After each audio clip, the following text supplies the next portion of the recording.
There's another pandemic, a silent one. And even our kids are connected. But that unrestricted potentially dangerous habits. In some instances, while kids are still in elementary school, children exposed to pornography on the devices we give them. But it's an epidemic amongst our Muslim communities as well. And that is the addiction to pornography. It's like a wildfire. School bus, it's in the lunchroom. It can, in fact, be anywhere where a child has a device that's hooked up to the internet. Addiction हो जाता है इतनी छोटी सी उम्र में दिमाग खराब हो जाएगा आपका नहीं होता आप भी तो हमेशा फोन पर लगी रहती हो Stop it, Samya. I think a lot of parents are naive thinking, well, he's only 8 or he's only 9 or 10. Well, the research shows us now that boys are being exposed at about the age of 10 to pornography, and girls are being exposed at about maybe 11 or 12 to pornography. And I think parents don't want to believe that because it's so frightening. നമ്മൾ ചെയ്യേണ്ട ഒരു പ്രധാനപ്പെട്ട കാര്യം കുട്ടികളെ ബോധവൽക്കരിക്കുക എന്നതാണ്. അടുത്തിരുത്തി ഇത്തരം ഉപകരണങ്ങളുടെ നല്ല വശങ്ങളും മോശം വശങ്ങളും പറഞ്ഞ് മനസ്സിലാക്കുക. Essentially, you're becoming addicted to the chemicals in your brain that your brain produces. You're not, and it's elevating elements of the central nervous system. That includes adrenaline. It's a dangerous combination, especially when you consider the violence that's portrayed. So the subliminal messages of aggression, though, are still entering the brain, and then they have this belief that I must act the same way.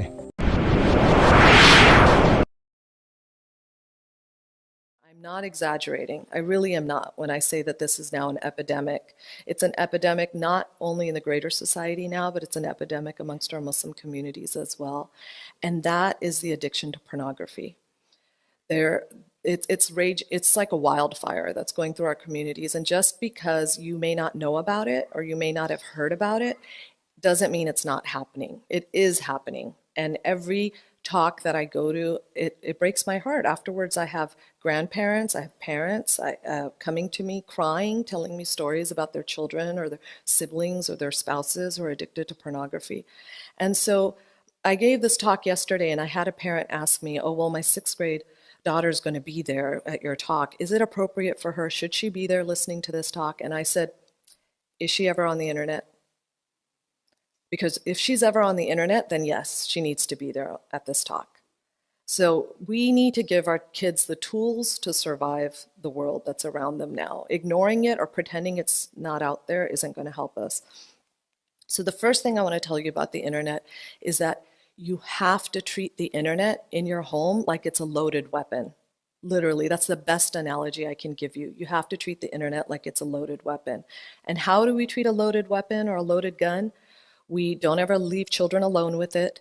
We keep it under lock and key. We know where it is at all times. We don't just give it to anybody to handle. So you have to be hyper aware of the internet. The other thing you have to do, the second tip about pornography, is that you have to talk to your kids about it. You have to say that it exists and what it is. And the way we defined it for our kids is we just said it's movies that are out there of naked people doing weird things. That's it. We don't go into much more detail than that. But we say that it's movies about naked people doing weird things, and it's an industry, and they like to trap children into watching it and becoming addicted to it. And, you know, my son, my youngest son, Rahim, we talked to him about it when he was 9 years old, and we would discuss it at the dinner table and give him the tools for how to deal with it. If it's not a matter of if they ever come across pornography, it's a matter of when. It's just a matter of time before something's going to pop up on their screen or they're going to click on something by accident. And like I said, after every talk, I learned something new. I just had a mom recently tell me that she was on Amazon looking for boys' briefs for her son. And she typed up boys' briefs, and kinky images came up of all sorts of other haram things. And she said that the pictures were really obscene and the private parts were just kind of blurred, but you could still see what it was. And that was on Amazon. And Sheikh Rami Ansur, who is my son's Quran teacher up north, he warned the kids that there have been incidents where there are videos that say Surah YouTube, and kids will click on it, or people will click on it to listen to, and it'll actually be pornography. Once it's discovered and it's reported, YouTube takes it down. But if you happen to be, or your child, God forbid, happens to be the first one to click on it, then it's a problem. So you have to talk to your kids about what to do if they ever come across it. And the third thing I want to tell people about pornography is that there is no utopia. There is no perfect community or perfect country or perfect neighborhood or perfect place or environment where you can escape this. Nowhere. I had a cousin visiting me, and we were talking about it because her children all had these internet gadgets that they were using, and we were talking about the dangers of the internet, and she said, "Oh, Hinabaji, thank God I live in such and such Islamic country. Over there, the government is so strict." And I didn't even have to say anything. Her husband just started shaking his head, and he was like, "No, honey." The top 10 countries that download porn, out of those top 10 countries, the top 3 countries are all Muslim countries. All Muslim countries that download the most porn. I know of a student of mine who went overseas to study, and he went to go memorize Quran. And he went, I won't mention the country, but he went to this small country in Africa. And in this country, he had to go to this tiny village where all this village does. The village has 200 people in it, and they live in tents. They don't even live in homes. The only permanent building there is this one small building in which foreigners who are visiting get to spend the night. Otherwise, everybody sleeps outside under the stars, or they sleep in tents. It takes 16 hours to get to this village, literally this little tent city of 200 people. 16 hours where you have to go in these big SUVs and you go over these huge rocks. When you get to this little town, I feel weird even calling it a town. It's not a town, but you get the idea, because the drive is so difficult getting there. This is a kind of village. It's completely off the map. It's in the middle of nowhere. There are no towns around it. So this child went there to memorize Quran. All night, they say it's like bees humming. You just hear people reciting Quran throughout the night, because in the daytime it's so hot. So people do their memorizing at night. There's no electricity there. People walk around with gas lanterns. There's one generator, and there's one outlet. It takes 3 days to power up a phone. There's one person in this community who's in charge of taking your phone. He will power your phone for 3 days, and then he will give it back to you. This boy told me that in that environment, boys who were memorizing Quran would take their cell phones, they would go up into the mountains, they would go like this, they would find a signal, and they would watch pornography. So there's literally nowhere to escape it. It's really heartbreaking. So we have to, just like we teach our kids how to swim, or when our kids learn how to drive, we teach them how to be safe with seatbelts. It's our job just to give them the tools how to deal, and then at some point they need to know the right thing to do if they come across something that's harmful to them. We pray for Allah's protection first and foremost, but we give them the tools as well. So when my son Amin came here to Southern California, we had pretty tight media rules in our home, and alhamdulillah, my siblings and I are on the same page. And so he was living with my brother, and my brother told me, Hina, I can watch over Amin all I want, and we can have all the rules in the house that we have, but at some point he needs to know the right thing to do, because IOK's high school program was online. So he would be on his laptop doing his homework, and there were times my brother Faraz had to go to bed. And so he said, he needs to know what to do because I go to sleep. I don't know what could be popping up on his computer. So at that time, we came up with this drill. Just like we have safety drills at school or at work where, if there's a fire, God forbid, stop, drop, and roll, or if there's an earthquake, what is the protocol you use? Which exit do you go out of? How do you behave? Same way, we have to have drills in place about how to deal if pornography ever pops up on your computer or your phone or whatever.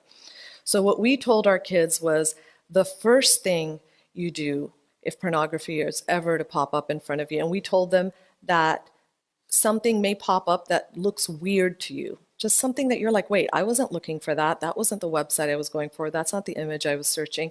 You'll just know, you'll have this voice in your head, and that voice is coming to you from Allah subhanahu wa ta'ala. It's coming from the angels warning you that that feels weird. the first thing you do is you lower your gaze. You close the laptop, or you turn off the computer, or you unplug, whatever. You get it out of your vision. And it's interesting because at ILM Tree, my homeschooling co-op, one of the moms there is a marriage and family therapist. And she told us that, they worked with sex offenders at one time in her training who were in prison. And she said they were taught as therapists to teach these sex offenders that if anything was ever to pop up or come in their sight, the first thing they have to do is look away. The first thing they have to do is to get it out of their sight of vision. Which is really, it shows you the wisdom of Allah subhanahu wa ta'ala, because what does Allah subhanahu wa ta'ala tell us to say? He tells us to lower the gaze, right? So lowering the gaze, there's real benefit in that. It's not just like, oh, we're so, nervous, we can't look at anything. There's actually a protection of the heart and the soul of getting something out of your vision that is haram. And we told our kids that the first glance that is by mistake is a freebie. But after that, if you look again, that's when the angels start recording. So you have to be really mindful of not going back to something that felt weird or uncomfortable. So the first thing is look away. The second thing we teach our kids is to immediately say, A'udhu billah minash shaitanir rajim. And we tell them that these are words of power. These are not magic words. It's not mumbo jumbo. You have to know that when pornography or something like that pops up in front of you, you are in a shaitani environment. You're in the presence of shaitan and you need protection. And the only one who can protect you is Allah subhanahu wa ta'ala. We ourselves have no power. So you immediately call on Allah's help for his help. So A'udhu billah minash shaitanir rajim. And you need to rely on this and you need to use these words often. And so that was very validating to hear from the friend who's a therapist that even in non-Muslim studies, this is what they're teaching, is to lower the gaze and look away, and then to learn from the shuyukh that we have to rely on A'udhu billah minash shaitanir rajim. The third thing we told our kids after lowering the gaze and saying A'udhu billah minash shaitanir rajim is you need to immediately go and tell an adult. No matter what time of day it is, you need to go get help. You need to go let an adult know what's going on. Because many times what will happen is children will assume that the parents have no idea about pornography. And they'll think this is something I just discovered and I actually need to protect my parents. And so you need to let them know that I know what's going on and you need to come tell me. And so they need to, and they need to know that you're not going to freak out, that you're not going to blame them, that you're actually on their side and you're going to help them. And so sure enough, one day, Amin was doing his work at my brother's home and something popped up on his screen. And it was something he had not been looking for. He didn't know what it was. He immediately realized that this is the thing that we've been warned about. He turned off the computer, said, A'udhu billah minash shaitanir rajim, and then went and told my brother. My brother came and looked at the computer, realized that there was a virus on it, and told him, okay, don't touch it. We'll get somebody to clean it up. And then, took the computer away for a couple of days and then gave it back to him once it was clear. If we hadn't had that drill in place, I shudder to think about what might have happened. Like that curiosity, that, oh, what is that? That's, and then clicking on it and then the thing becoming bigger, taking over his screen. And so many times that's how it happens. Kids stumble across pornography. They don't know what it is. They click on it. And then the way it works is first it's curiosity. Then it becomes a pattern where a kid keeps returning to it to just kind of check it out. Then it becomes a habit where they have to do it on a regular basis. And then it becomes a compulsion where they can't leave it even if they want to. And I know the story of this 10-year-old boy who was on the Hifz track. He was memorizing Quran. And his mother was thrilled. That's all she ever wanted was for one of her children to memorize Quran.